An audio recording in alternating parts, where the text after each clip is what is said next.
کون سی آیاتیں میری دنیا کو جو ہے نا منور کرتی، میں اپنی دنیا کو ان آیاتوں کے روشنی میں کس طرح اپناؤں؟ کبھی ہم نے خیال کیا دنیا کا ایک مسئلہ ہے تو اس میں ہم نے قرآن کو کھولا کہ میری دنیا قرآن کے تعلیمات کے مطابق. میرا ایک عقیدہ ہے، کبھی اپنے عقیدے کو جس کا تعلق دنیا اور آخرت کے ساتھ، میں نے قرآن میں کچھ غور کیا، تتفکرون فی الدنیا والآخرہ، تاکہ تم ان آیاتوں میں فکر کرو دنیا اور آخرت کے بارے میں، کہ ان آیاتوں سے میری دنیا جو ہے نا یہ جنت بن جائے، اور ان آیاتوں سے اس جنت کو بھی میں حاصل کروں. ان آیاتوں سے یہ جو دنیا کا جو جہنم ہے جس میں آج ہم جل رہے ہیں نا، ہر آدمی پریشان، ہر آدمی مشکل میں ہے، ہر آدمی مصیبت میں ہے، غم کی دنیا ہے نا.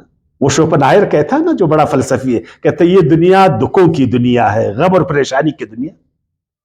وہ بیچارہ پھر بھی کوشش کرتا ہے کہ اس غم سے ہم کس طرح نجات پائے، کس طرح. لیکن ہم سوچتے نہیں ہیں، ہم نہیں سوچتے کہ اس دنیا کی ان مصائب سے، تکلیفوں سے قرآن ہمیں کیسا نکالتا ہے. ہم اپنے گھر میں خوش، اپنے بال بچوں کے ساتھ خوش، اپنے دوستوں کے ساتھ خوش، اپنے کولیگ کے ساتھ خوش، پوری دنیا خوش ہو. کبھی ہم نے سوچا؟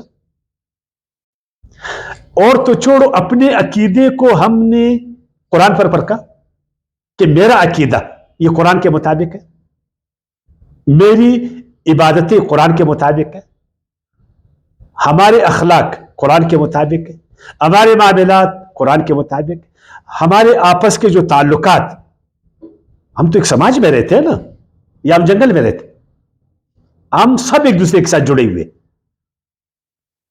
ہر انسان دوسرے کے ساتھ جڑا ہے نا. اسی لیے فرمایا ایک انسان کا دکھ پھر سارے انسانوں کو ڈسٹرب کرتا ہے نا. کبھی ہم نے ان کو قرآن میں پرکھا؟ ہم نے کیا کیا بجائے اس کا کہ ہم قرآن سے فائدہ اٹھاتے، آخرت اور دنیا میں ایک بیلنس پیدا کرتے کہ ہماری دنیا بھی اچھا ہوتا، آخرت بھی. یا تو ہم بالکل دنیا کی طرف جھک گئے، آخرت کو چھوڑ دیں، بالکل دنیا کی طرف. اس طرح ہم دنیا کی طرف جھک گئے نا، اس طرح جھک گئے جس طرح وہ سورۃ الاعراف کی آیت 176 میں نا اللہ تعالیٰ فرماتے، دیکھو اس شخص کو، میں نے چاہا کہ وہ ترقی کرے، اس کی دنیا اور آخرت ٹھیک ہو جائے، لیکن وہ اپنی خواہشات کا تابع بنا اور بالکل دنیا کی طرف جھک کیا نا. اس کی مثال کتے کی طرح بن، ہر وقت بس ابھی اس کا جو ہے نا زبان وہ لٹک رہا ہے، ہر چیز کو سونگ رہا ہے، جو بھی اس کو دے گا اسی کے لیے بونکتا ہے نا. کبھی اس کا پیٹ نہیں بھرے گا، بس غلامی اس کو پسند ہے نا. غلامی بس، جو اس کو اپنا غلام بنا، اس کو کھلائے پلا، اس کے لیے جو ہے نا ہم کیوں کتے کو زیادہ پسند کرتے؟ اس لیے کو ہمارے پیروں میں پڑتا ہے نا، ہمارے لیے بونکتا ہے نا، ہمیں خوش رکھتا ہے نا. تو ہم نے وہ ایک بیلنس قائم نہیں کی، ہم دنیا کی طرح بس، پھر حرام حلال کا ہم لوگوں نے وہ نہیں کی، کسی طرح مجھے دنیا ملے. اپنی دنیا کے لیے دوسری کی دنیا کو خراب کرو، اپنے بچوں کے لیے دوسرے کے بچوں کو خراب کرو، اپنے گھر کے لیے دوسرے کے گھر کو مسمار کرو، اپنے محلات کے لیے دوسرے کی جھونپڑیوں کو جلا دو، اپنی عیاشی اور تماشے کے لیے دوسرے کو جو نبوک سے مروا دو. یہ غلط میں کہتا ہوں. کیا حالت ہے دنیا کی آپ دیکھیں، 6.5 ارب انسان اگر یہ دنیا اور آخرت میں بیلنس رکھتے تو آج دنیا کی حالت ہوتی؟ 4.5 ارب انسان بھوک غربت کی لکیر سے زندگی، نیچے زندگی گزر.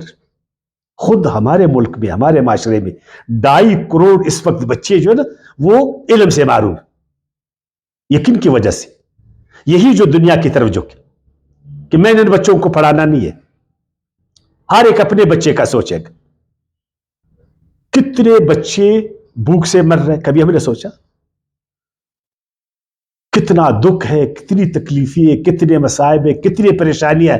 ہم نے کبھی ان مسئلوں میں دیکھا ذرا قرآن مجید کو؟ کیا ہے، بس اور نماز کے بعد دعا ربنا آتنا فی الدنیا حسنہ، اے اللہ ہماری دنیا کو خوبصورت بنا دے. تو دنیا کیسا خوبصورت بنے گا؟ کبھی آپ نے قرآن میں دیکھا؟ تم تو صرف اپنی دنیا کو خوبصورت کر رہے ہو نا، دوسرے کے دنیا کو جہنم بنانے کے لیے اپنے آپ کو خوبصورت بنا رہے ہو نا. تو اللہ فرماتا ہے نا کذالک یبین اللہ لکم الآیات لعلکم تتفکرون فی الدنیا والآخرہ. قرآن میں اپنے دنیا کے معاملات کو بھی سمجھو اور اپنے آخرت کے معاملات کو بھی سمجھو، تاکہ تمہاری دنیا بھی حسین بن جائے. پھر ربنا آتنا فی الدنیا حسنہ، پھر تمہاری دنیا جو ہے نا جنت بن جائے گی، پھر اس جہنم سے نکلو گے. یقین جانے میں تو کبھی کبھی نا ایسا نہیں کہ میں ناراض ہوتا ہوں، کبھی کبھی اس کو میں جہنمی معاشرہ کہتا ہوں جس میں ہم رہ رہے. کیا کہتا ہوں اس کو؟ جہنمی معاشرہ. ہم لوگوں نے خود اپنے اعمال سے اس کو جہنم بنا.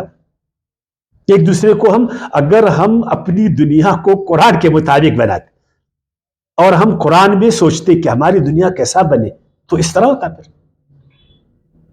اچھا، یا بعض لوگ پھر کیا کرتے؟ دنیا کو چھوڑ کر آخرت کی طرف جھک جاتے. چھوڑو دنیا کو، یہ دنیا مری ہوئی بکری کے مطابق ہے، یہ دنیا قید خانہ ہے، یہ دنیا کافروں کے لیے، یہ دنیا ہمارے لیے نہیں ہے، ہم تھوکتے اس دنیا پر، وغیرہ وغیرہ سارا کچھ. پھر وہ روحانیت کا شکار ہوتا ہے، غاروں میں جا کر گھس جاتے. خلاف فطرت ہے نا جی. تو کیا جب آپ ایسا کرو گے تو دنیا پر پھر میدان پر پھر کون آئے گا؟ پھر تو شیطان آئے گا نا. آپ تو بھاگ گئے، تم تو بگوڑے ہو گئے دنیا سے. یعنی آپ نے ایک قرآن والے نے، ایک اللہ والے نے دنیا جو ہے وہ خود بھاگ کر غاروں میں کیا اپنے آپ کو ٹھیک کرنے، اور اللہ کے بندوں کو طاغوتی قوتوں کے حوالے کر. دنیا جائے فرعون جانے، ہے نا، دنیا جانے قارون جانے، دنیا جانے حامان جانے، دنیا جانے آزر جانے، میں غار میں جا کر چپ کیا. کیا موسیٰ علیہ السلام ایسے ہی تھے؟ کیا ابراہیم علیہ السلام ایسے ہی تھے؟ کیا عیسیٰ علیہ السلام ایسے ہی تھے؟ کیا جناب محمد صلی اللہ علیہ وسلم ایسے ہی تھے؟ کیا اس نے بیلنس نہیں رکھا تھا؟ تو آپ ذرا دیکھیں دونوں میں. اگر ہم قرآن میں آج بھی میں کہتا ہوں نا، آج بھی آپ قرآن میں غور کریں نا، یقین کریں آپ دنیا اور آخرت میں خوبصورت بیلنس پیدا کر سکتے. نہ آپ کی دنیا کو آخرت ڈسٹرب کرے قرآن کی روح سے، نہ آخرت کو دنیا ڈسٹرب کر سکے. یقین جانے اگر ہم قرآن کو صحیح سمجھے تو کوئی مسئلہ دنیا میں وہ آپ کی آخرت کو ڈسٹرب نہیں کرے گا، اور آپ خوبصورت دنیا بنائیں گے. خوبصورت بالکل فطرت کے مطابق، فطرت کے مطابق جس میں خوشی ہے، جس میں سارا کچھ. لیکن کیا ہے، ہم جو آخرت والے ہیں نا وہ بھی قرآن میں غور نہیں کرتے، دنیا کو چھوڑ دیتے. جو دنیا کے کتے بنتے ہیں نا آخرت کو بالکل چھوڑتے ہیں، وہ بھی قرآن کے خلاف کرتے، بیلنس نہیں رہ سکتے. پھر آپ دیکھیں آپ کے سامنے دنیا، ہر آدمی بچہ بھی جانتے یہ جس دنیا کو آپ پسند کرتے یہ کوئی معیاری زندگی. ہم لوگ جو گھر میں رہتے، ہمارے بچے جو فطرت پر ہے وہ ہمارے اس تعلقات کو جو گھر میں ہے اس کو پسند کرتے. ایک میاں اور بیوی کے بیچ میں ایک تعلق ہے نا، اس کو ہمارے بچے پسند کرتے. کبھی دیکھتے ماں منہ لٹک رہی ہے، کبھی دیکھتے باپ کا منہ لٹک رہا ہے نا، کبھی اس کو طلاق کی دھمکی مل رہا ہے، کبھی خلع کی دھمکیاں مل رہے، کبھی بولتے ہیں میں اپنے گھر میں جاتا ہوں، کبھی کہتا ہے نا. تو یہ کوئی قرآنی زندگی؟ کبھی اولاد باپ کے سامنے، کبھی والدین اولاد کو ڈانٹ رہا ہے، کبھی ہمسایہ کو دھمکی دے رہا ہے، کبھی دوست کو چھین رہا ہے. آپ پسند کرتے اس کو؟ یہ جو آپس میں ہم کاروبار کر رہے ہیں، تجارتیں کر رہے ہیں، ہم ایک دوسرے کو پسند کر رہے ہیں. یہ اس لیے نہیں کر رہے. کبھی ہم نے قرآن میں سوچا تتفکرون فی الدنیا والآخرہ، تاکہ تم ان آیاتوں کو سامنے رکھ کر دنیا اور آخرت کے معاملے میں سوچو کہ اس بارے میں قرآن کیا کہتا ہے. یہ تو قرآن میں فکر کریں گے تو پتہ چلے گا نا. اور ہم کو منع کیا کہ قرآن میں سوچو نہیں، قرآن میں تفکر نہیں کرو. آج سے کوئی 1000 سال پہلے جنہوں نے سوچا ہے نا، بس ابھی تم سوچو نہیں، تمہارے سوچ پر پابندی ہے. بالکل قرآن کو جو ہے نا ترجمے کے ساتھ مت پڑھو. اگر زیادہ تم کو شوق ہے تو آؤ میرا شاگرد بن جاؤ، پھر دنیا کو چھوڑو، پھر آؤ مدرسے میں جو ہے نا گھٹنے ٹیک دو میرے آگے، 14 سال 15 سال پڑھو پھر جا کر بول. تو کوئی اپنا کاروبار چھوڑ سکتا ہے پھر؟ تو نہیں ہوا نا جی. یا تو دنیا پرستی کے شوار. بھائی ایک توازن قائم کرو نا دنیا اور آخرت کے بارے میں. اپنے غور و فکر سے قرآن کہتے ہیں توازن، ایک بیلنس پیدا کرو کہ میری جو آخرت ہے وہ بھی خراب نہیں ہو جائے، دنیا بھی خراب نہیں ہو جائے. کتنی بری بات ہے کہ اس دنیا کی خاطر تم جہنم میں جاؤ، اور یہ کیسی آخرت ہے جس کی وجہ سے تم نے دنیا کو جہنم بنایا. کوئی مانے گا پھر اس آخرت کو؟ ماں ادھر کرا رہی ہے، باپ پریشان ہے، اور تم جو ہے جنت کے جو ہے نا شوق میں نکلے ہو. تو کوئی پسند کرے گا اس بات کو؟ ہمسائے بھوک سے مر رہے اور تم جنت کمانے کی عمرے پر گئے، کوئی مانے گا اس کو پھر؟ ساتھ پڑوسی جو ہے نا وہ چلا رہے اور تم جو ہے نا تو کوئی اس کو مانے گا؟ تو دونوں میں بیلنس پیدا کرو نا. دونوں میں دیکھیں انبیاء کرام آپ کے سامنے، اس کی زندگی، ان کی سیرت آپ کے سامنے. بیلنس کیا دونوں کو، فوائد مسالے نفع نقصان کے اعتبار سے نا. جو چیز آخرت میں مجھے نقصان پہنچائے میں دنیا میں کیوں اس کو کروں؟ ابھی سیرت میں پڑھا تھا نا شراب حرام، بے شک دنیا میں اس کچھ فائدے ہیں لیکن ادھر تمہاری آخرت خراب ہو رہا ہے، تو آپ شراب کی طرف جائیں گے؟ نہیں جائیں گے نا. اور اگر آپ بولیں گے نہیں میں ہر حالت میں شراب پینا ہے نا، تو ایسا تو نہیں ہوتا. ابھی تھوڑی دیر پہلے ہم نے بولا جوا بظاہر کچھ لوگوں کا فائدہ اس میں، لیکن کیا آخرت کا اس میں آخرت فائدہ ہے؟ تو ہم کوئی وہ کام نہیں کریں گے جس سے آخرت خراب ہو جائے، اور کوئی ایسا کام نہیں کریں گے جو دنیا کو خراب کرے. اور اللہ تعالیٰ نے جتنی آیاتیں قرآن میں ہمیں دی ہے نا، اس میں بالکل دنیا خراب نہیں ہوتا، بالکل، اگر آپ اس کو قرآن کے مطابق چلائے تو. یہ جو ہم نے خام خواہ دنیا کو قید خانہ بنایا نا، ایک وقت چیز بتاؤ نا، وہ اسپائنوزا بھی کہتے ہیں، اسپائنوزا ایک بڑا فلسفی، وہ کہتے ہیں بہت سارے لوگ انبیاء کرام اور الہامی زبان کو جانتے نہیں ہو. انبیاء کرام جو گفتگو کرتے ہیں نا، جو ان کو وہی آتی، ناسمجھی کی وجہ سے اس کی غلط تشریح کرتے، جب غلط تشریح کرتے پھر اس میں پھنس جاتے. یہ جو انبیاء کرام ہمیں کبھی کبھی کہتے ہیں نا، جس طرح اس آیات میں کہ میں نے اس کو اٹھایا لیکن وہ دنیا کا کتا بنا، اس کا مطلب نہیں کہ آپ کو وہ دنیا سے جو ہے نا الگ کر رہا ہے. وہ ایک مثال ہے. وہ کہتا ہے جب ترجیح کی بات آ گئی، جب ترجیحات، تو آپ آخرت کو ترجیح دو گے یا دنیا کو؟ آپ مستقبل کو دے گو یا حال کو دو گے؟ دیکھو آخرت آپ کا مستقبل ہے. آپ اپنے بچوں پر کیوں 1000 روپے خرچ کرتے؟ بظاہر تو آپ کا پیسہ خرچ ہو رہا ہے لیکن اس سے آپ کا مستقبل بن رہا ہے نا. تو آدمی آخرت کو پھر ترجیح دیتا. اس وقت بے شک آپ کہہ سکتے ہو کہ یار اس جگہ میں پھر دنیا کو آپ چھوڑ دو، لیکن ہم کیا کرتے ہیں، ان چیزوں کو سمجھتے نہیں ہیں. جہاں اللہ کا ایک نبی وہ ہمیں ایک بات کہہ رہا ہے تو کم سے کم اس سارے تعلقات کو آپ سمجھ کر وہ بات کر لیں. بس لوگ پھر درویش بن جاتے، روحبان بن جاتے، غاروں میں جاتے، چلے کاٹتے ہیں نا، گھروں کو چھوڑتے، شادیاں نہیں کرتے، ماں باپ کو چھوڑتے، نوکریوں کو بھی چھوڑتے. اچھا ادھر جو ہے نا تنخواہ کا آئے گا، وہ سرکاری ملازم ادھر جنت بھی کما رہا ہے، اس کو بولے یار یہ نوکری، بولتے یار یہ کیا نوکری ہے، تو انگریز کی نوکری ہے. تو بھائی انگریز کی نوکری پھر پیسہ کیوں لیتے ہو، تنخواہ کیوں لیتے ہو؟ ادھر وہ ایک ڈیوٹی میں ہے نا، یعنی دنیا میں ایک ڈیوٹی پر ہے. اچھا بجائے اس کا اس ڈیوٹی کو ادا کرے، اس ڈیوٹی کو نہیں ادا کرے گا، جائے گا تو نفلیں پڑے گا. وہ کیا کرے گا، نفلیں پڑے گا. تو آپ بیلنس نہیں رکھ رہے اس کو، تو اس چیز کو آپ پھر مانیں گے، لوگ مانیں گے اس کو. تو اللہ تعالیٰ نے فرمایا ہے نا، اللہ نے اپنی آیتوں کو کھول کھول کر بیان کیا ہے نا تمہارے لیے، تاکہ تم غور و فکر کرو فی الدنیا والآخرہ، اپنی دنیا اور آخرت کے معاملے میں، کہ نہ تمہاری دنیا خراب ہو جائے نہ تمہارا آخرت. ابھی آگے بڑھیں گے. ایک مسئلہ بھی یتیموں، خصوصاً اس زمانے میں جب غزوہ احد ہوا تو غزوہ احد میں بہت سارے صحابہ کرام رضی اللہ تعالیٰ عنہم شہید ہو گئے. کسی کا بھائی شہید ہوا ہے نا, کسی کا کیا, کسی کی عورتیں وہ بیوہ ہو گئی, اور یتیم. اس زمانے میں کوئی ابھی تک ایک فلاحی ریاست بھی تو نہیں بنی تھی ہے نا, ابھی تک تو تشکیل کے مرحلے میں تھا. وہ بڑا مسئلہ بنا. اب ان یتیموں کے ساتھ کیا کرنا؟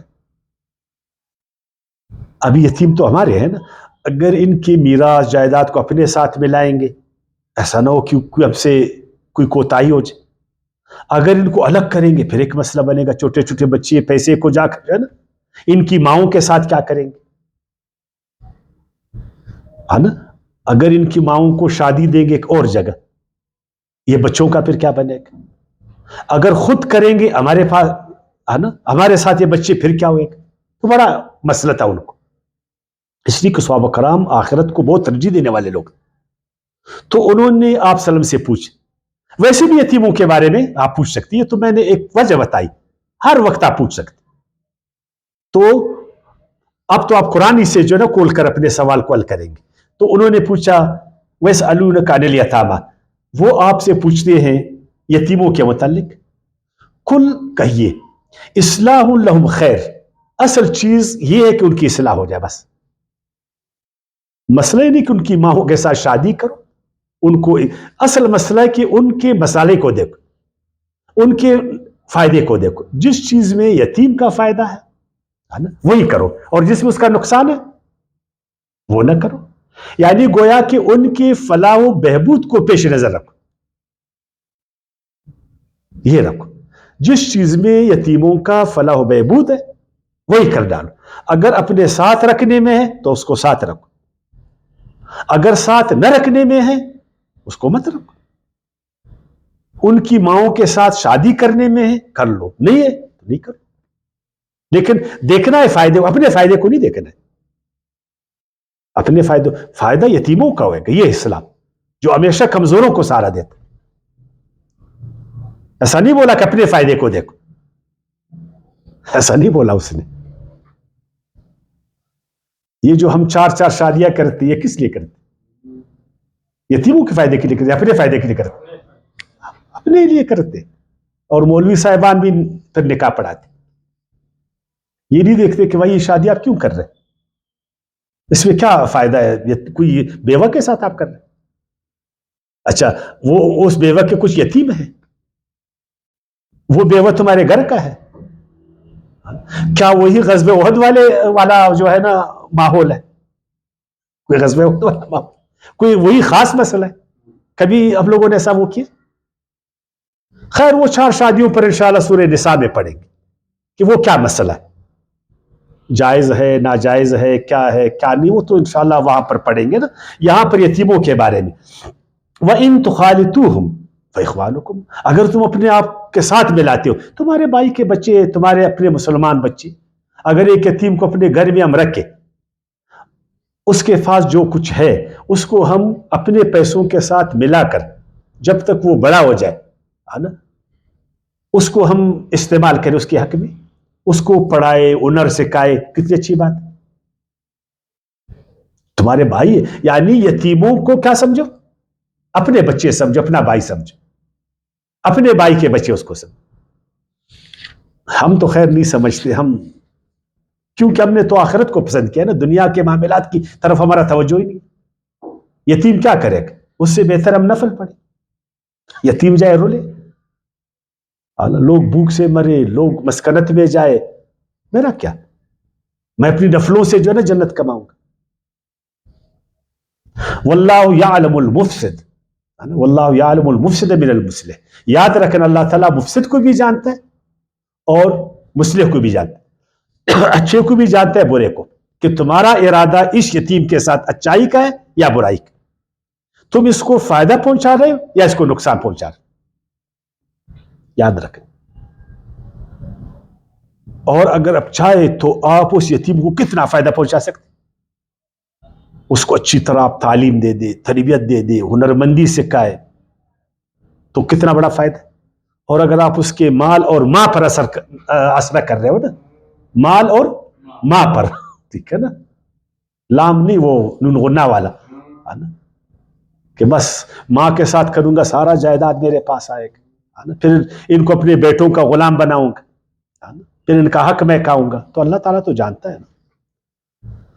وَلَوْ شَاءَ اللَّهُ لَأَعْنَتَكُمْ، دیکھو اگر اللہ تعالیٰ پر سختی کرتا کہ ان کو مت رکھو گھروں میں پھر بھی مسئلہ تھا، یا خواہ مخواہ رکھو پھر بھی مسئلہ تھا، لیکن اللہ نے تمہارے لیے آسانی فرما دی. جو آپ کو مناسب ہو لیکن ان کی بلائی کو آپ نے دیکھا. دین میں کوئی سختی نہیں ہے نا. یہ تو دیکھیں ایک آدمی سوشل ورکر بنے اچھی بات، ایک آدمی چاہے یار میں اپنے معاشرے کو خیر پہنچاتا، یہ اچھی بات. اللہ تمہیں تکلیف نہیں ڈالتا کہ خواہ مخواہ تم پر ایک فکس کرے. ایسا بھی نہیں چاہتا کہ اپنے بچے کا منہ کا نوالا چین کر جا کر دوسروں کو دے دو. میں نے ایسے بہت بے وقوف دیکھے اپنے بچوں کا منہ کا نوالا نکال کر دوسروں کو دیتے. بھائی کیا کر رہا ہے؟ میں مسجد بنا رہا ہوں. بچے اس کے بھوک سے مر رہے ہیں، وہ مسجد بنا رہے. اچھا بیوی بیمار، ماں بیمار، بچے بیمار، سوکھے پوکھے، کیا کر رہا حضرت جی؟ میں عمرے پر جا رہا ہوں. حضرت جی عمرے پر جا رہے ہیں. دیکھا آپ لوگوں نے نا بعض وقت ایسا بھی ہوتا. اچھا اپنے بچوں کا خیال نہیں رکھتا اور مجھے فکر ہے دوسروں کا، تو وہی پہلے اپنے بچوں کا کر لو نا. یہ بھی اس کا بھی تو حق بند. صحابہ کرام تو ایسے نہیں تھے. اب جا کر ان کی تاریخ پڑھ لیں. ان اللہ عزیز و حکیم، دیکھو اللہ تعالیٰ غالب حکمت والا. اگر تم نے ان یتیموں کے ساتھ کچھ کیا غلط تو اللہ تعالیٰ پھر تم کو پکڑے گا. العزیز ہے وہ، یاد رکھنا. بے شک اس وقت وہ یتیم ہے نا تمہارے ڈنڈے کے نیچے، وہ بابی بھی تمہارے ڈنڈے کے نیچے. ابھی تم اس کو کہہ رہے میرے ساتھ شادی کرو، یا کبھی تم نہیں کر سکتے ورنہ میں بچے تم سے چھین لوں گا. اللہ تعالیٰ العزیز ہے. یہ جو ہم بیواؤں کے ساتھ یتیموں کے ساتھ جو کر رہے ہیں نا آج بھی اس 21ویں صدی میں نا، اللہ تو جانتا ہے نا. اور یتیم تو بے سہارا، یہ جو بیوہ یہ بھی تو یتیم ہے، ان کا بھی تو شوہر مر گیا. ابھی یہ اپنے جو ہے نا ان کے جو بھائی کے وہ شوہر کے بھائی ہے، خاندان ہے، یا اپنے بھائی اس کے رحم و کرم پر نا. تو اگر آپ اپنا ڈنڈا ان کو دکھاؤ گے تو پھر اللہ کا ڈنڈا زورور ہے آپ کا ڈنڈا. لیکن ہم اس ڈنڈے کو دیکھ نہیں رہے. اور حکیم اس میں کتنی بڑی حکمت ہے کہ آپ اپنے یتیموں کو جب سہارا بنیں گے، کل اس معاشرے سے غربت ختم ہو جائے گا. کل یہ یتیم تم پر بوجھ نہیں بنیں گے. پھر یہی یتیم تم کو سنبھالیں گے کہ یار ہمارا چچا ہم کو سنبھال رہا تھا اتنا عمر، ہم کو لکھایا پڑھایا انجینئر ڈاکٹر بنایا، آج میرا چچا بوڑھا ہو گیا نا، تو میں اپنے چچے کو اسی طرح بھی جو ہے نا باپ کی طرح سمجھوں گا. کتنا فائدہ ہوا ہے. یہ اسلامی معاشرہ. اب آتے اس کی طرف، نکاح کی طرف. مشرکین کے ساتھ نکاح مت کرو. اس نا آیات نمبر 221 وَلَا تَنْكِحُوا الْمُشْرِكَاتِ، اور نکاح نہ کرو مشرک عورتوں سے، حَتَّى يُؤْمِنَ، حَتَّى يُؤْمِنَ، تاکہ وہ ایمان نہ لائے. وَلَأَمَةٌ مُؤْمِنَةٌ، ہاں اس سے تو بہتر ایک کنیز ہے. پھر اس مشرکہ عورت سے کون بہتر ہے؟ کنیز. خیر تمہارے لیے من مشرکۃ، مشرکہ عورت سے. ولو اعجبتکم، گو کہ تمہیں بلی لگے وہ مشرکہ، مالدار ہے، حسین ہے، بڑے خاندان سے ہے، یہ بیچاری تو کنیز ہے، کالی کلوٹی ہے نا. لیکن اللہ کے نظر میں یہ کالی کلوٹی جو مومنہ ہے وہ اس مشرکہ سے بہتر ہے جو حسین بھی ہے، مالدار بھی ہے، سارا کچھ خاندان والا بھی. ہم کریں گے اس طرح. اور اسی طرح وَلَا تُنْكِحُوا الْمُشْرِكِينَ، نکاح نہ کرو مشرک مردوں سے. یعنی اپنی عورتوں کو بھی مشرک جو مرد ہے ان کے حوالے نہیں کرو. حَتَّى يُؤْمِنُوا، تاکہ وہ ایمان لے آئے. وَلَعَبْدٌ مُؤْمِنٌ خَيْرٌ مُشْرِكٍ، اے مسلمان عورتوں، یہ جو مشرک ہے، خوبصورت ہے، بڑے خاندان کا ہے، پیسہ والا ہے نا، اس سے وہ جو کالا کلوٹا غلام ہے وہ بہتر ہے. بے شک اس کے پاس اس وقت کچھ بھی نہیں لیکن ایمان تو ہے اس کے ساتھ. وَلَوْ أَعْجَبَكُمْ، اگرچہ تمہیں اچھائی لگی. اولئک یدعون الی النار، کیونکہ وہ مشرک مرد عورت ہے نا جس کو تم بیوی بنا رہے ہو یا جس کی بیوی تم بن رہے ہو، وہ آگ ہے، وہ آگ ہے. اور یہ پھول ہے تمہارے، یہ جو مومن ہے، مومن جب گھر میں آتا ہے پھول ہے، اور جب مشرک آئے گا وہ کیا ہے؟ آگے آگے بات کریں گے. واللہ یدعو الی الجنہ، اور اللہ بلاتا ہے تمہیں جنت کی طرف، اور مشرک تمہیں کدھر بلاتے؟ آگ کی طرف. والمغفرت، اللہ تمہیں بخشش کی طرف باذن اپنے حکم سے. ویبین آیاتہ، اور اللہ کھول کر بیان کرتا ہے اپنے آیتوں کو، للناس، لوگوں کے لیے، لعلہم یتذکرون، تاکہ وہ اس کو سمجھے، اس سے نصیحت لے لیں. اب کیوں مشرک مردوں کے ساتھ ہم نکاح نہیں کر سکتے، ہے نا؟ کیوں ہم مشرکہ عورتوں کو نکاح میں نہیں لا سکتے؟ وجہ کیا ہے؟ حالانکہ اہل کتاب کی عورتوں سے نکاح جائز ہے نا، نکاح جائز، لیکن وہ بھی تو شرک کرتے. وہ عیسیٰ علیہ السلام کو اللہ کا بیٹا قرار دیتے. یہ کون سے مشرک؟ یہ کون سے مشرک؟ میرے خیال میں جہاں تک میں نے قرآن کو سمجھا ہے نا، یہ وہ مشرک تھے جنہوں نے مکے میں، عرب میں آپ صلی اللہ علیہ وسلم کے توحید کے مقابل میں شرک کو دین مانا تھا. بالکل، یعنی انہوں نے شرک کو بطور دین مانا ہوا تھا. دیکھیں ہمارے ہاں بھی تو شرک کے بڑے فتوے ہوتے، وہ فرقہ مشرک ہے، وہ فرقہ مشرک ہے، وہ فرقہ کافر ہے، وہ فرقہ کافر ہے، لیکن ان کے ساتھ تو دوستیاں بھی کرتے. تو مشرک کے ساتھ دوستی ہوتا ہے؟ اچھا، آپ نے اس پر شرک کا فتویٰ لگایا، اسی کے ساتھ ہماری دوستیاں نہیں ہے. آپ میری بات کو سمجھے نا؟ وہ فرقہ بولتا ہے وہ کافر ہے، وہ فرقہ بولتا ہے، لیکن دوستیاں تو ہوتی ہے نا. تو یہ وہ مشرک تھے جنہوں نے دین کو، شرک کے دین کو، شرک کو بطور دین مانا تھا، جس طرح ابو جہل والے تھے. اور عیسائیوں نے آج تک شرک کو بطور دین مانا نہیں ہے. وہ آج بھی اللہ کو اللہ سمجھتے، گاڈ کو گاڈ سمجھتے. آج ہمارے بھی بعض مسلمان فرقے، اگرچہ آپ اس کو مشرک کہتے، لیکن انہوں نے شرک کو دین نہیں مانا ہوا ہے. وہ آج بھی اللہ کو اللہ سمجھتے، ہے نا؟ یا غلط میں کہتا؟ اب آتے اس طرف کہ اللہ تعالیٰ کیوں فرماتا ہے کہ اہل کتاب سے آپ کر سکتے ہو، اور مشرک جو جس نے بطور دین شرک کو مانا ان کے ساتھ نہیں کرتے. یہ اس لیے کہ نکاح کوئی معمولی چیز نہیں ہے، یاد رکھنا. یہ صرف ایک جنسی فعل نہیں ہے. جنسی فعل تو آپ ہر جگہ کر سکتے، اللہ معاف کرے، غلط بھی کوئی کر سکتا ہے، اگرچہ وہ سخت گناہ ہے اور اس پر جو ہے نا کوڑے بھی ہے. لیکن یہ نکاح صرف جنسی تعلق نہیں ہے. کاش کہ ہم نکاح کو سمجھتے تھے، نکاح کو سمجھتے تھے تو پھر ہمیں پتہ چلتا تھا کہ اللہ تعالیٰ ہمیں کیا فرما رہے. اگر تم نے مشرکہ کو لایا تو تم نے آگ کو لایا، حالانکہ وہ تمہاری بیوی بن رہی. بیوی تو آگ نہیں ہے، یا آگ ہے؟ وہ آگ کی طرف. اب نکاح کو بڑی اہمیت ہے. ایک تو ابھی تک جو نکاح کا لفظ قرآن میں استعمال ہوئے نا، ہم کو اس کا معنی بھی نہیں آتا. یہ جو مولوی صاحبان ہمارا نکاح پڑھاتے ہیں نا، تو آپ کو نکاح کا لفظ کا معنی کا پتہ ہے؟ اس کا معنی کیا؟ اور اس وقت مجلس میں ہم لوگوں کو بولا کیا؟ اچھا، جس وقت جب تک آپ نے الفاظ کو نہیں سمجھا تو آپ اس کے معنی کو سمجھیں گے. جب تک معنی نہیں سمجھے اس پورے عمل کو آپ سمجھیں گے؟ وہ عمل تو آپ کے لیے پھر کھیل تماشا بن جاتا ہے نا.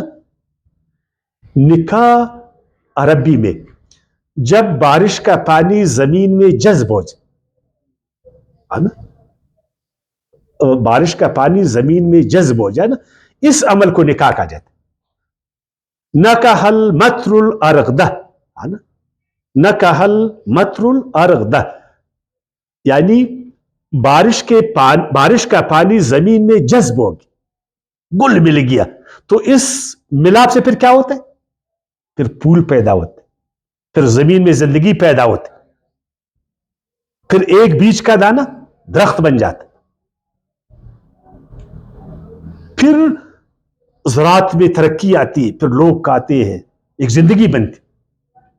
اور اگر وہ پانی اوپر ہو جائے، پانی زمین کے اوپر ہو جائے تو کیا ہوئے گا؟ کچھ بھی نہیں ہوگا. زمین اپنی زرخیزی لائے گا. اچھا اگر شوہر اسی طرح بیوی میں جذب نہیں ہو جائے اور بیوی اسی طرح شوہر میں جذب نہیں ہو جائے, ایک جسم ایک روح نہیں بن جائے, تو پھر فائدہ ملتا ہے؟ یہ عمل گویا کہ دو چیزوں کو کیا کر رہا ہے؟ جذب کر رہا ہے ایک دوسرے کے ساتھ. نکاح ایسا عمل ہے نا جو میاں اور بیوی کو محبت میں, رحمت میں, دوستی میں, ہر چیز میں جذب بناتے. ایک لباس اس کو بناتے, ایک لباس کے مانند. جس طرح یہ لباس ہے میرا نا, میرا جسم اور یہ لباس, اس طرح بنا دیتا.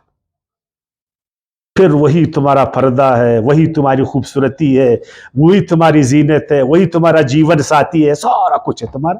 تمہارے بچوں کی ماں ہے, تم اس کے بچوں کے باپ ہو, وہ تمہارا فرینڈ ہے, فرینڈ نا, تم اس کے فرینڈ ہو, وہ تم میں جذب ہے, تم اس میں جذب ہو, تم اس کو کھلا رہے, وہ تم کو کھلا رہا ہے, وہ تم کو سکون دے رہا ہے, تم اس کو سکون دے رہے ہو, تم اس کو خوش رکھ رہے, وہ تم کو خوش رکھ رہا ہے, وہ تمہارا خیال رکھ رہا ہے, تم اس کی خیال رکھ رہے ہو, تم محنت کر رہے ہو, تمہاری روٹیاں پکا رہے, تم باہر ہو اندر ہر جگہ ایک دوسرے کا. کیا ایسا ہے؟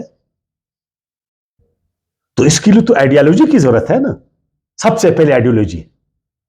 میں وہ ہیگل کی بات نہیں کرتا ہوں. ہیگل نے جو آئیڈیالوجی پر بات کی وہ ذرا الگ ہے. یہ میں نظریات پر بات کرتا ہوں. اگر میری بیوی میرے نظریے کے مطابق نہیں ہے تو ہم میں خوشی آ سکتی؟ یہ جو آج ہم ناخوش ہے گھروں میں, اکثر بیوی, اکثر من, یہ اصل میں ہمارا مائنڈ ایک نہیں ہے, ہمارا نظریہ ایک نہیں ہے. اچھا میں اسکالر ہوں فرض کرے, اور بیوی اسکالرشپ کو جو ہے نا گالی دیتے, میں ایک سوچ کا ہوں, بیوی الگ سوچ کا. جب تک آپ کی آئیڈیالوجی, آپ کا نظریہ, آپ کا فکر, آپ کا عقیدہ ایک نہیں ہے تو آپ کو کیسے جذب ہوئے گا؟ جذب ہوئے گا جب دونوں ایک نظریے کو ہیں گے. کتنا مزہ آئے گا. ہر وقت اپنے نظریے پر بات کرتے, اپنے نظریے پر سوچتے, اپنے نظریے کے لیے کام کرتے, ہے نا, تو پھر آگے سارا کچھ ہوئے گا. مثلا میں انقلاب لانا چاہتا ہوں, ایک اچھا انقلاب, ڈنڈے والا انقلاب نہیں, اور بیوی مجھے کہنا نا نا نا خیال کرنا گھر سے اگر نکلنا نا, تو آپ پھر کام کر سکیں گے. آپ کہتے ہیں میں ایک سوشل ورکر ہوں, اور بیوی آپ کو بولے نہیں میں نے دوسرے کے بچوں کا ٹیکہ نہیں اٹھایا ہو, تو آپ چل سکتے ہیں آگے. جب تک نظری, فکری, دل اور دماغ کی ہم آہنگی نہیں ہے تو وہ نکاح ہے. کیا ہماری نکاح ایسا ہی ہے؟ ہم کو بس جانوروں کی طرح لاتے, قبول ہے قبول ہے قبول ہے, ہاں قبول ہے قبول ہے, ابھی پریشر ہے, اگر بولتے قبول نہیں ہے نا تو پیچھے سے تلوار تک. پھر اگر بچے اور عورت کے پاس تم نے قبول کیا, قبول کیا, جی بھائی قبول ہے قبول ہے قبول. نہ وہ شوہر کو جانتا ہے, نہ شوہر بیوی کو جانتا ہے, نہ کوئی آئیڈیالوجی ہے, نہ کوئی سوچ ہے, نہ ایک دوسرے کو جانتے, نہ ایک دوسرے کے فکر کو جانتے, بلکہ ایک دوسرے کے کو وہ جانتے بھی نہیں کہ وہ کیسا ہے کیسا نہیں, دیکھا بھی نہ جسمانی نہ روحانی. یار کوئی مذاق ہے یہ؟ اس طرح ہوتا. پھر اسی لیے رکھے پھر ناکام ہے. پھر بس وہ کیا کرے نا, وہ ایک گاڑی میں دو بیل جو تھے نا تو گاڑی چلتی ہے, بس وہ پھر ایک جبری ایک وہ ہو جاتا ہے نا. پھر شوہر کیا کرتے, 12 بجے گھر جاتے, ہے نا, 12 بجے. اسی لیے تو 12 بجے تک ہم لوگ کبھی اپنی بیویوں کے ساتھ ہم لوگوں نے بازار میں کسی کو آپ نے دیکھا, پارکوں میں دیکھا. بس شوہر جو ہے وہ بیوی پر اپنے بچوں میں لگا ہے نا, بس گھر میں جاؤ, نہ خوشی ہے, نہ گپ شپ ہے, نہ دوسرا ہے, نہ تیسرا ہے نا, بچے بھی دیکھ رہے یار یہ کیا, ماں باپ یہ کیا کر رہے. تو ایسا ہوتا ہے. اسی لیے مشرکہ کو نہیں کرے کہ آپ کا آئیڈیالوجی الگ ہے, اس کا آئیڈیالوجی الگ ہے. آپ دین اسلام کے پیروکار ہیں, وہ نہیں ہے پیروکار. آپ اللہ کو یکتا سمجھتے, وہ نہیں سمجھتے. آپ کا فکر آخرت والا, اس کا فکر آخرت والا نہیں ہے. آپ ایک دین کے ساتھ جڑے, وہ ایک دین سے جڑی نہیں ہے نا, کیسے لاتے اس کو؟ اگر ایک خوبصورت بیوی آپ کے آئیڈیالوجی کے مطابق نہیں ہے تو ہر دن جھگڑے ہے نا. اور ہر ایک کالی عورت, کلوٹی عورت, ایک کالا مرد, کلوٹا مرد, وہ آئیڈیالوجی کے مطابق کتنا مزہ آتا ہے؟ آتا ہے نہیں آتا؟ بھائی میرا آئیڈیالوجی کے مطابق, میرے سوچ کے مطابق, میرے فکر کے مطابق ہم دین میں شریک، ہم ایمان میں شریک، ہم اپنی شریعت میں شریک، ہم اپنے گھر کو مل کر دین اسلام کے مطابق چلائیں گے، ہم اپنے بچوں کو دین اسلام کے مطابق تربیت دیں گے. اگر وہ مشرک آپ کو چھوڑے گا؟ نہیں چھوڑے گا نا. تو ہم نے کبھی نکاح میں آئیڈیالوجی کو، نظریے کو، فکر کو ترجیح دی؟ مجھے بتائیں. نکحل مثل الارغدہ، اپنی بیویوں کے ساتھ ایسے جذب ہوئے، وہ ہم میں سے جذب ہے. ہم ایک دوسرے سے خدا کے لیے کہو ہم سکون لیتے، اور ایک سکون جو ہے نا بازار میں لیتے. اس بوٹ کو دیکھو، اس کو گنو، اس کو گنو، تو بھائی بیوی کے پاس کیوں نہیں جاتے؟ ادھر جاؤ، بیوی جو ہے نا وہ کچن میں لگی. یار میں نے آپ کو خوراک کے لیے وہ کی. ہم ایک آئیڈیالوجی کے، ہم دوست ہیں. آؤ دوستوں کی طرح بیٹھیں گے، ڈیبیٹ کریں گے، بات کریں گے، ایک دوسرے کو سکون پہنچائیں گے، محبت دیں گے، رحمت بنیں گے ایک دوسرے کے لیے. ہم ایک خاندان بنائیں گے، ایک خوبصورت خاندان بنائیں گے، خاندانوں میں جڑاؤ پیدا کریں گے، ایک اچھا معاشرہ قائم کریں گے. ایسا ہے پھر؟ قبول ہے، قبول ہے، قبول ہے جی، قبول ہے، قبول ہے، قبول ہے. کس کو قبول کیا؟ پھر رات کو دیکھنا ہے کہ کون ہے کون نہیں ہے. یار یہ کوئی مذاق ہے؟ اگر ایسا ہوتا تو کیوں اللہ تعالیٰ فرماتے خبردار مشرک مرد سے نہیں کرنا جس نے دین کو بطور شرک قبول کیا. جس نے دین کو، یار جو اللہ کا دشمن ہے، مرکز اسلام میں آپ کو نہیں چھوڑ رہا ہے، آپ کے رسول کو نہیں چھوڑتے، آپ کے رسول کو انہوں نے ہجرت پر مجبور کیا، وہ اسلام کے رسول کے قتل کے در پہ ہے، وہ آپ کے ساتھ برسر جنگ ہے، تو ان کو آپ لاؤ گے اپنے گھروں میں تاکہ پھر ادھر جو ہے نا جا کر جاسوسی کرے؟ آپ ایسا نہیں کرنا ہم لوگوں نے. اللہ تعالیٰ نے فرمایا نا سورہ روم کی آیات 21 میں، انشاءاللہ پڑھائیں گے ابھی کیونکہ نکاح کے بہت ابھی آیاتیں آ رہے ہیں. فرمایا جب ایسا ہوگا نا لِتَسْكُنُوا إِلَيْهَا وَجَعَلَ بَيْنَكُمْ مَوَدَّةً وَرَحْمَةً، یہ جب آئیڈیالوجی ایک ہو جاتی ہے نا، ایک خیال، ایک نظر، ایک دین، سارا کچھ نا، تو ایک دوسرے کو سکون پر پہنچاتے ہم لوگ، ایک دوسرے کے لیے مودت اور رحمت کا ذریعہ بنتے، ایک دوسرے کا لباس بن جاتے، ایک دوسرے کا سہارا بن جاتے. اچھا چلو مشرکہ سے نہیں کریں گے، ہماری آئیڈیالوجی کے مطابق نہیں، تو ایک چھوٹی بچی جس سے ہم نکاح کریں گے وہ ہمارے آئیڈیالوجی کے برابر ہے؟ آپ مجھے بتائیں. ایک چھوٹی بچی 6 سال کا، 9 سال کا، 11 سال کا، وہ آپ کے آئیڈیالوجی کو جانتی ہے؟ وہ کوئی ایسا ذہنی بلوغت اس میں ہے؟ لیکن ہم کیا کہتے ہیں؟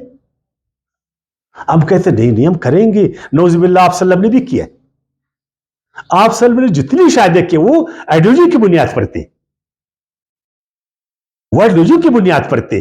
اسی گھر سے تو انقلاب ہے اسلام کا نا. اگر اس گھر میں چھوٹی چھوٹی بچیاں ہوتی تو انقلاب آ جاتا تھا. آپ صلی اللہ علیہ وسلم نے جتنی شادیاں کی وہ آئیڈیالوجی کے مطابق تھے، مہنگی تھی، یکساں مانگی. ان کو معلوم تھا کہ میرا شوہر اللہ کا رسول ہے نا، اور آخری رسول ہے، اور میرے رسول پر ایک ذمہ داری ہے میرے شوہر پر کہ اس نے اس دین کو تمام عرب میں، تمام دنیا میں اس کو ظاہر کرنا ہے. اس وقت جو میرا شوہر ہے وہ اسلام کا قاضی ہے، وہ اسلام کا کمانڈر ہے، وہ اسلام کا امام ہے، تو وہ ایک چھوٹی بچی ہو سکتی؟ وہ آپ صلی اللہ علیہ وسلم کے سوچ کے مطابق ہوگی نا، یا سوچ کے خلاف ہوئے گا؟ تو آپ صلی اللہ علیہ وسلم جو اس گھر میں ایک عورت کو لائے گی وہ کتنا کمٹمنٹ عورت ہوگی، اس کی آئیڈیالوجی کس قدر آپ صلی اللہ علیہ وسلم کے ساتھ ملتی ہوگی؟ کبھی ہم نے سوچا؟ اللہ معاف کرے، روایات کو پڑھتے ہیں نا تو آدمی حیران ہو جاتا ہے، یار یہ کیا کہہ رہے ہیں. آپ ایک اسلامی بادشاہ کے گھر میں ہے نا، اس یعنی ہمارا ملک، ہمارے حکمرانوں کے گھروں میں اگر ہمارے دشمن گھسیں گے تو ہمارا ملک پھر ترقی کرے گا؟ نہیں کرے گا نا. تو وہ پھر ہمارے حکمران کیسے عورتوں کے ساتھ کریں گے جو ملک کے لیے، ملت کے لیے، عوام کے لیے جو نا بہتری کا باعث. تو کیا ایسا ہے؟ کیا ایسا ہے؟ کبھی ہم نے اس پر سوچا؟ تو اس سب پر انشاءاللہ پھر کل بات کریں گے، ادھر ہی سے شروع کریں گے. وما علینا الا البلاغ.